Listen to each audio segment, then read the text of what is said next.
केंद्र सरकार ने हाल ही में एक महत्वपूर्ण घोषणा की है जो लाखों सरकारी कर्मचारियों को प्रभावित करेगी।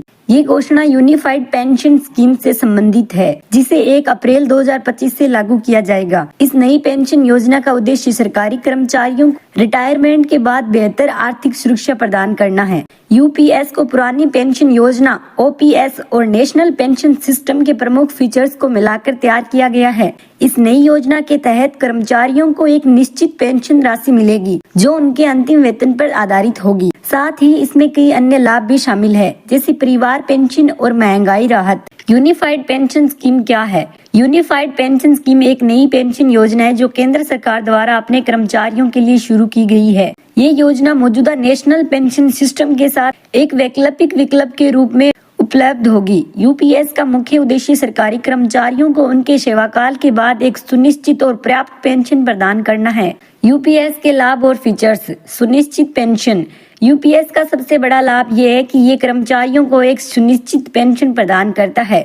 25 साल या उससे अधिक की सेवा पूरी करने वाले कर्मचारियों को उनके रिटायरमेंट से पहले के अंतिम 12 महीनों के औसत मूल वेतन का 50% पेंशन के रूप में दिया जाएगा। न्यूनतम पेंशन गारंटी। यूपीएस के तहत 10 या उससे अधिक वर्षों तक नौकरी करने वाले कर्मचारियों को न्यूनतम 10,000 प्रति माह की पेंशन दी जाएगी। ये प्रावधान ये सुनिश्चित करता है कि कोई भी पात्र कर्मचारी इस न्यूनतम राशि से कम पेंशन नहीं पाएगा। परिवार पेंशन। यदि पेंशनधारी की मृत्यु हो जाती है तो उनके परिवार को अंतिम स्वीकृति पेंशन का 60% पारिवारिक पेंशन के रूप में दिया जाएगा। ये प्रावधान पेंशनधारी के परिवार को आर्थिक सुरक्षा प्रदान करता है। महंगाई राहत।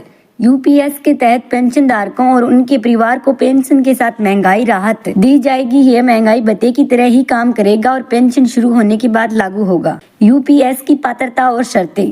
किसे मिलेगा यूपीएस का लाभ?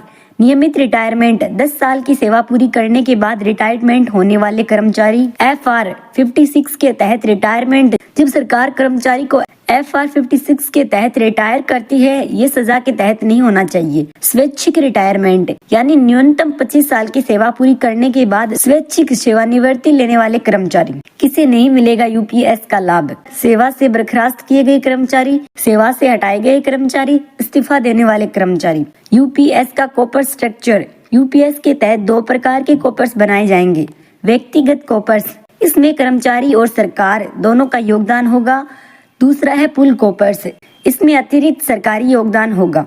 योगदान का स्ट्रक्चर। कर्मचारी अपने बेसिक पे और महंगाई भत्ते का 10% योगदान देंगे। सरकार भी कर्मचारी के योगदान के बराबर योगदान देगी। इसके अलावा सरकार पूल कॉर्पोरेट्स के लिए 8.5% अतिरिक्त योगदान देगा।